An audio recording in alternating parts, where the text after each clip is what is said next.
बहुत दिनों पहले की बात है। एक घने जंगल में एक लकड़बग्घा रहता था, जिसे अपनी ताकत पर बड़ा ही घमंड था।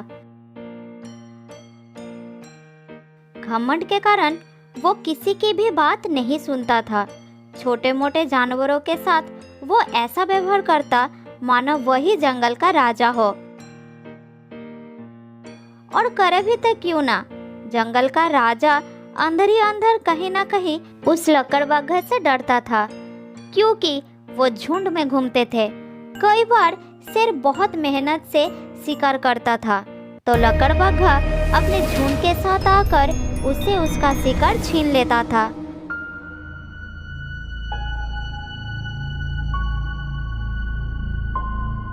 और जब राजा ही किसी से डरता हो तो प्रजा की तो बात ही क्या।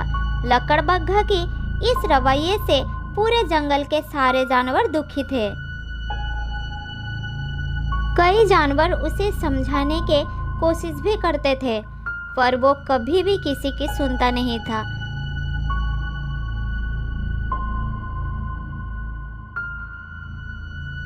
यहाँ तक कि उसका बचपन का दोस्त सियार भी उसे समझाने का कोशिश करता था। अरे दोस्त लक्कू, ये सब तुम क्या कर रहे हो? देख दोस्त, बचपन की बात छोड़ दे। अब मुझे लक्कू नहीं, लकड़बग्घा कहा कर। और पूरे जंगल में ना अपनी इज्जत है, इसीलिए तू भी मुझे इज्जत से बात कर। इज्जत नहीं, सभी डरते हैं तुझसे। मेरी बात मान और ये लड़ना झगड़ना छोड़ दे। ये सब करके क्या फायदा दोस्त?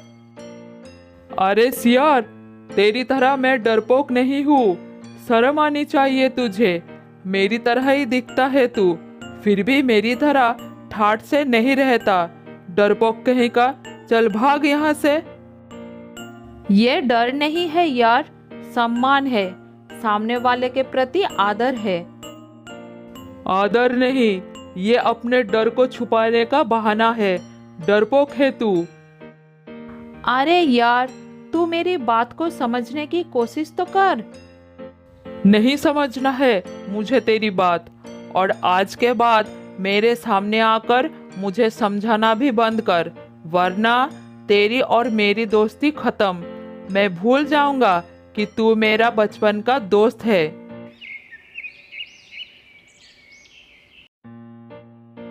लकड़बग्घा पर किसी के भी समझाने का कोई भी असर नहीं होता था। यहाँ तक कि अपने घमंड में उसने अपनी बचपन के दोस्त सियार से भी झगड़ा करके दोस्ती तोड़ दी थी। कोई उसे समझाए या फिर कोई सलाह दे, ये सब उसे पसंद नहीं था। उसे तो सिर्फ सलाम देने वाले पसंद थे। जो उसे रास्ते में मिलता वो उसे सलाम करता था, और जो उसे सलाम नहीं करता उसे वो जबरदस्ती सलाम करवाता था। एक दिन एक हिरन का बच्चा खेलते खेलते उसके सामने आ गया। क्यों रे, सलाम मारने के लिए तेरा हाथ टूट गया है क्या? नहीं, वो आप अचानक आ गए इसलिए। चल सलाम मार, और जब भी मुझे देखेगा सलाम मारते रहना, वरना तेरे आगे का दायां पैर और पीछे का बायां पैर तोड़ के खा जाऊंगा। ना चल पाएगा ना दौड़ पाएगा। मुझे माफ कर दो, मुझे गलती हो गई, आगे ऐसा नहीं होगा।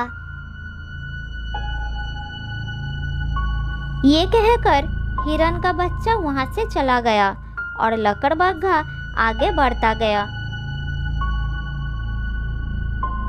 तभी एक खरगोश दौड़ते दौड़ते उसके सामने आ गया और लकड़बग्घे को देखते ही पीछे मुड़कर दौड़ने लगा। अरे भाई, लकड़बग्घे को देखकर रास्ता क्यों बदल लिया? क्या बताओ भैया, उसके सामने जाऊंगा तो उसे सलाम मारना पड़ेगा। कहीं भूल गया तो मारकर खाने की बात करता है। क्या पता कहीं गुस्से में मार दिया तो। इससे तो बेहतर है कि उस रास्ते में ही ना जाओ। लकड़बग्घे का घमंड दिन ब दिन बढ़ता ही गया। एक दिन रास्ते में उसका दोस्त सियार मिल गया, तो वो उससे भी बोला, अरे ओए सियार, माना कि तू मेरा बचपन का दोस्त है, पर ये मत भूल कि इस जंगल में जिसे भी रहना है मुझे सलाम किए बिना रह नहीं सकता। और किसी ने सलाम नहीं किया तो फिर क्या करोगे? तो वो जान से मारा जाएगा। चल सलाम मार मुझे। अरे भाई, मैं तो तेरे बचपन का दोस्त हूँ, मुझे भी सलाम मारना होगा। दोस्त है तो क्या हुआ, चल सलाम मार। हाँ हाँ, सलाम सलाम। फिर लकड़बग्घा वहां से चला गया। सियार को उसका रवैया बिल्कुल अच्छा नहीं लगा, मगर वो कैसे समझाए उसे। वो तो अपने घमंड के आगे किसी की भी सुनने को तैयार नहीं था।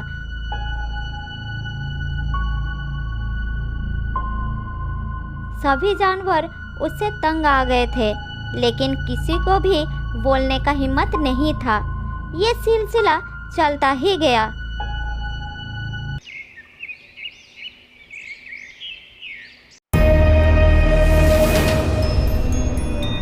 एक दिन लकड़बग्घे को एक हाथी का बच्चा रास्ते में मिल गया।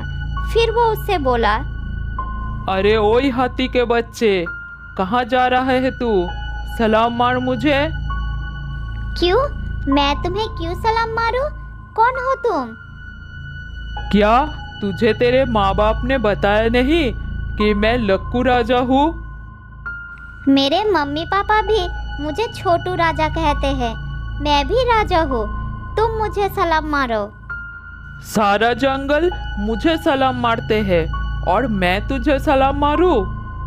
ये कहकर लकड़बग्घा हाथी के बच्चे के ऊपर झपट पड़ा और अपनी दांतों से उसका सूंड लाल कर देता है। दांत इतनी जोर से गाड़े कि हाथी का नन्हा सा बच्चा दर्द से चिल्लाता हुआ अपने माँ बाप के पास पहुंचा और सारी बात बताया। सब सुनकर उसके पापा को बहुत गुस्सा आया और वो चिल्लाता हुआ लकड़बग्घे को सबक सिखाने के लिए निकल पड़ा। हाथी के खतरनाक आवाज सुनकर पूरा जंगल कांपने लगा। थोड़ी दूर आगे जाकर हाथी को लकड़बग्घा मिल गया। कीड़े लकड़बग्घे, तूने मेरे बच्चे को क्यों काटा? हाँ, मैंने काटा। उसने मुझे सलाम नहीं मारा था, इसलिए। ये ले, मैं तुझे सलाम मारता हूँ।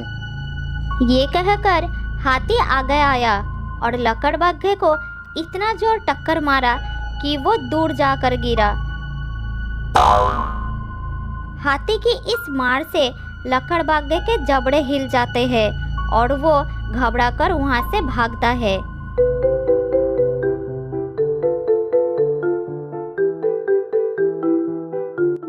हाथी चिल्लाते चिल्लाते दौड़ रहा था कि आज मैं तेरा दांत निकाल दूंगा। लकड़बग्घा डर के मारे आगे आगे भागता रहा और हाथी पीछे पीछे। सारे जंगल के जानवर ये देखकर हैरान रह गए कि ये दुष्ट जान बचाकर भाग रहा है। उसे भागते देखकर सारे जानवर बहुत खुश हो रहे थे। इधर लकड़बग्घा समझ गया था कि आज ये हाथी उसे नहीं छोड़ेगा। फिर वो भागते भागते एक छोटे गुफा के सामने आकर रुक गया। हाथी से बचने का यही एक रास्ता है। इस गुफा के अंदर घुस जाओ। गुफा का मुंह बहुत छोटा है, हाथी इसमें घुस नहीं पाएगा। ये कहकर वो गुफा के अंदर घुस गया और हाथी बाहर खड़ा होकर चिल्लाने लगा। अरे ओए लकड़बग्घे, गुफा में कहाँ घुस रहा है? बाहर आ। तू कब तक बाहर नहीं आएगा? जब तक बाहर नहीं आएगा मैं यहीं बैठा रहूंगा। या तो तू गुफा के अंदर ही मरेगा या बाहर आकर मुझसे मार खाएगा। अब बहुत देर हो जाती है, पर ना लकड़बग्घा गुफा से बाहर आने का हिम्मत करता है और ना हाथी गुफा के सामने से हटता है। धीरे धीरे काफी समय गुजर जाता है। तभी अचानक गुफा के अंदर उसका बचपन का दोस्त सियार मिलता है। सारी बात सुनकर सियार फिर उसे समझाता है। तू मेरे बचपन का दोस्त था, इसीलिए मैं तुझे समझाता था, पर तू तो मेरी बात मानता ही नहीं था। लेकिन अब क्या हो सकता है? अब तो हाथी भाई किसी भी कीमत पर मुझे मारकर ही दम लेगा। मुझे भूख भी लग रही है। मैं अंदर रहूंगा तो भूख से तड़प तड़प कर मर जाऊंगा, और बाहर निकलूंगा तो हाथी भाई मुझे मारेंगे।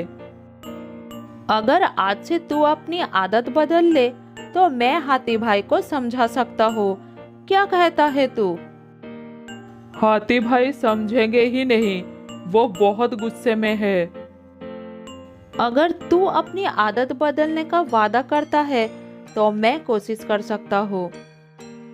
मैं वादा करता हूँ, आज के बाद मैं किसी को तंग नहीं करूँगा और किसी को भी सलाम मारने को नहीं कहूँगा। उल्टा मैं सभी को सलाम मारूंगा। पर क्या हाथी भाई मुझे जिंदा छोड़ेंगे? वो तो किसी का भी कहना नहीं मानते। ठीक है, तू रो मत, मैं कोशिश करता हूँ। ये कहकर सियार गुफा से बाहर जाता है और हाथी को समझा बुझाकर शांत कर लेता है। फिर लकड़बाघे को बाहर बुलाता है। फिर लकड़बाघा धीरे धीरे गुफा से बाहर आकर सियार के पास खड़ा हो जाता है और हाथी को शांत देखकर पूछता है। कमाल है हाथी भाई, आप मुझ जैसे खतरनाक जानवर से नहीं डरे और एक नन्हे से सियार की सुन लिए। इस संसार में कोई भी ज्यादा ताकतवर नहीं है। जानवर के शारीरिक ताकत से ज्यादा उसकी जबान की ताकत शक्तिशाली होती है। तुम भले ही सियार जैसे लगते हो, पर तुम घमंडी हो, इसलिए सियार के सामने तुम कमजोर हो। सियार का कहना मैं तो क्या, पूरा जंगल मानेगा, क्योंकि सियार की जबान बड़ी मीठी है। आज मेरी समझ में आ गया हाथी भाई, मीठी जुबान में ही सबसे बड़ी ताकत होती है। आज के बाद मैं किसी को दिल दुखा देने बात नहीं कहूँगा। जंगलवासियों के साथ मिलजुल कर रहूँगा।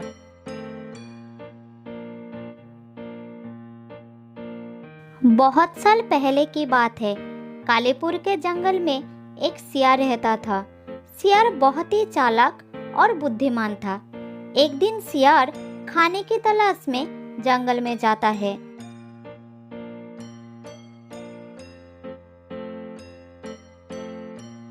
पूरे दिन जंगल में इधर उधर घूमता रहता है।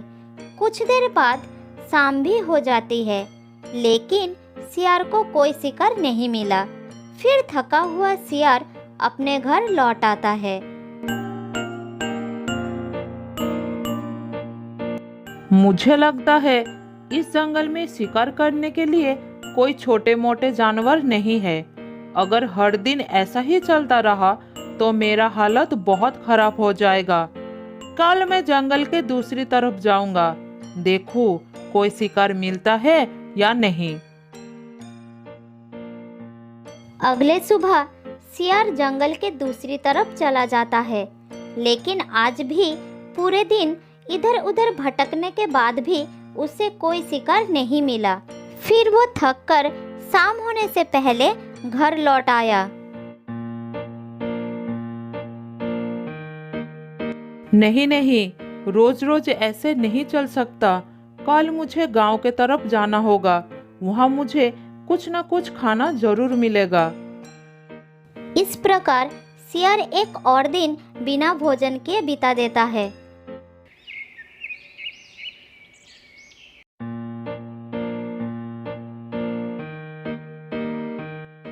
अगले दिन सियार बहुत जल्द गांव के ओर निकल जाता है। भूख से परेशान सियार जंगल के पास ही एक गांव में चला गया। गांव के पास जाकर वो एक पेड़ के नीचे खड़ा होकर कहा, शायद इस गांव में मुझे कुछ खाने को मिल सकता है, लेकिन इधर मुझे बहुत सावधानी से जाना होगा। अगर कोई इंसान मुझे देख लिया तो पीट पीट कर मेरा हालत खराब कर देगा। सियार गांव वालों से आंख मचाता हुआ गांव के अंदर घुस गया और खाना ढूंढने लगा। कुछ देर घूमने के बाद उसे एक घर के बाहर मुर्गी दिखाई देता है। अरे वाह, कितनी मोटी ताजी मुर्गी है। आज तो यही मेरा भोजन बनेगी। कितनी स्वादिष्ट लग रही है। इसे देखते ही मेरे मुंह में पानी आ गया है। किसी भी हालत में इसे पकड़ना ही होगा।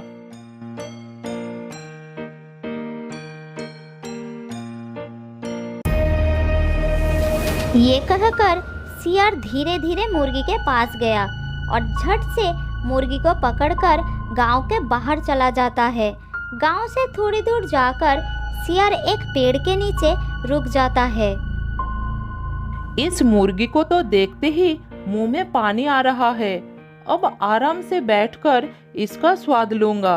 आखिर इतनी बढ़िया मुर्गी हर रोज थोड़ी ही खाने को मिलती है। ये कहकर सियार बिना देर किए मुर्गी को खाने लगता है। इधर पेड़ के ऊपर बैठा एक कौवा सियार को देख लेता है। अरे वाह, ताजी ताजी मुर्गी, बची खुची तो हमें भी खाने को मिल जाएगी। आज तो बढ़िया दावत हो जाएगी। मुझे अभी सारे दोस्तों को बुलाना होगा। आज सब मिलकर मजे से मुर्गी का मांस खाएंगे। ये कहकर कौवा बहुत तेज काव काव करके चिल्लाने लगता है। उसकी आवाज़ सुनकर उसके सारे दोस्त वहाँ पर आ जाते हैं और सब मिलकर जोर जोर से चिल्लाने लगते हैं।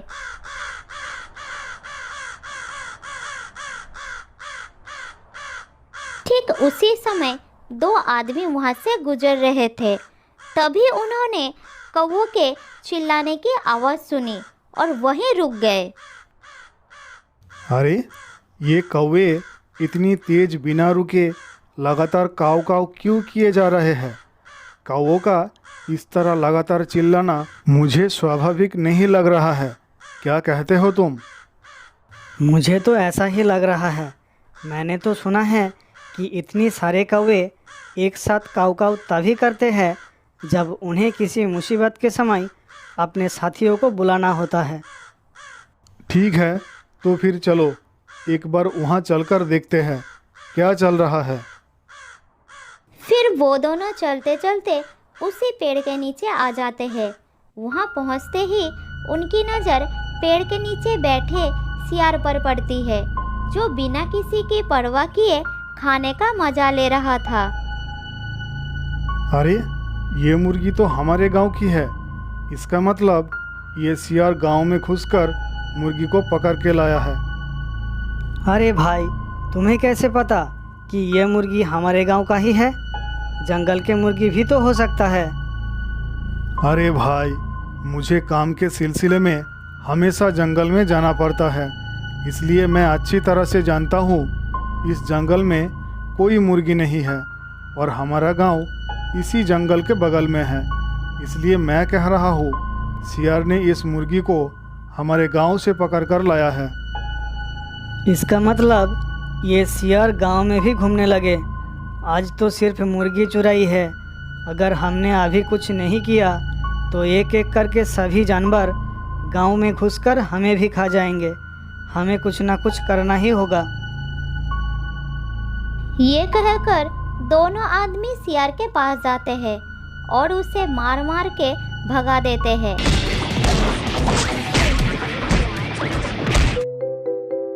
मार खाकर सियार मुर्गी को छोड़कर ही वहाँ से भाग जाता है। ये सब देखकर कौवे बहुत खुश होते हैं। फिर दोनों आदमी वहाँ से चले जाते हैं।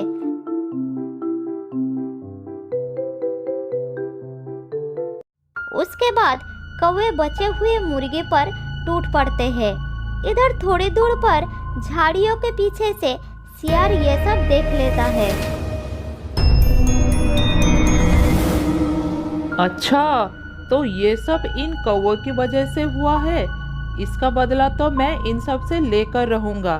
मैं इन कौवों को नहीं छोड़ूंगा। सबने मिलकर आज मेरे मौका निवाला छीन लिया है। मैं बदला जरूर लूँगा।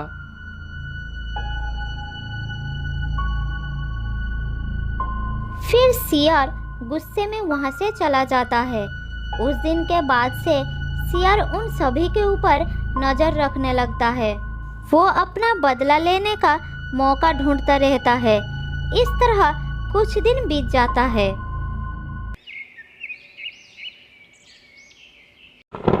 एक दिन आसमान काली बादल से छा जाता है और थोड़ी ही देर में आंधी तूफान के साथ बहुत तेज बारिश होती है।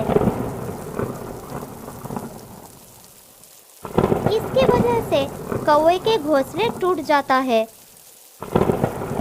सियार दूर से ये सब देख रहा था और मन ही मन सोच रहा था, हाँ, बदला लेने का सही समय आ गया है। आज मैं इन कौवों को नहीं छोड़ूंगा। परिस्थिति का फायदा उठाते हुए सियार कौवों के पास जाता है। अरे भाइयों, तुम सभी के घोंसले तो टूट गए और देखो तो ठंड की वजह से तुम सब कितनी बुरी तरह कांप भी रहे हो। तुम सब एक काम करो, इस बरसात से बचने के लिए मेरी गुफा में जा सकते हो। वहाँ तुम्हें ठंड भी नहीं लगेगी और 2-4 दिन आराम से रह भी सकते हो। नहीं नहीं सियार भाई, हम तादाद में बहुत सारे हैं, तुम्हें परेशानी होगी। हम नहीं चाहते कि इस संकट की घड़ी में तुम हमारे लिए मुसीबत में पड़ो। कैसी परेशानी? मेरी गुफा बहुत बड़ी है, चिंता मत करो। तुम सब मेरी गुफा में आराम से रह सकते हो। किसी को कोई दिक्कत नहीं होगी और मुसीबत के समय कोई पड़ोसी ही तो मदद के लिए आगे आता है ना? ठंड और बारिश से बचने के लिए वो सभी सियार के बात मान लेते हैं और उसके साथ गुफा में चले जाते हैं।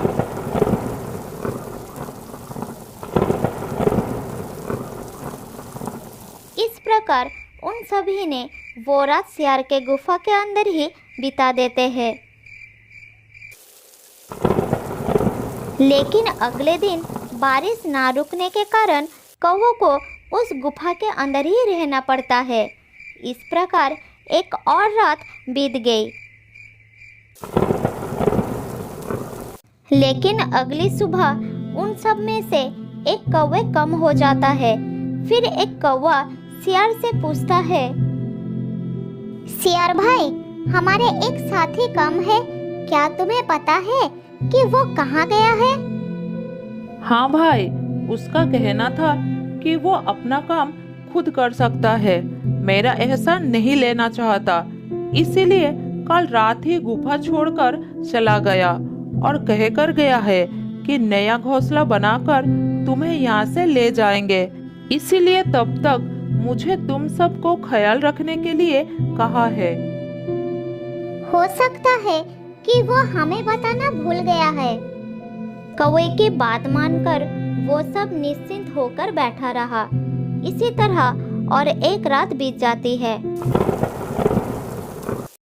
अगली सुबह बाकी बचे कौवे में से और एक कौवा कम हो जाता है। सियार भैया, आज भी एक कौवा कम हो गया है, वो कहाँ गया? उसका कहना था कि बाहर गए साथी की याद आ रहा है, इसीलिए वो कल रात ही उसे ढूंढने चला गया। बाहर बारिश अभी रुकी नहीं है, तुम सब निश्चिंत होकर रहो। एक बार फिर कौवे ने सच जाने बिना सियार पर भरोसा कर लेते हैं और वहीं रह गए। फिर रात होते ही बचे 2 कौवे जब सो जाते हैं, तब सियार अपना बदला पूरा करने के लिए पिछले 2 रात की तरह धीरे धीरे उनके पास जाता है और बाकी सभी कौवों की तरह बचे हुए कौवों को भी खा जाता है।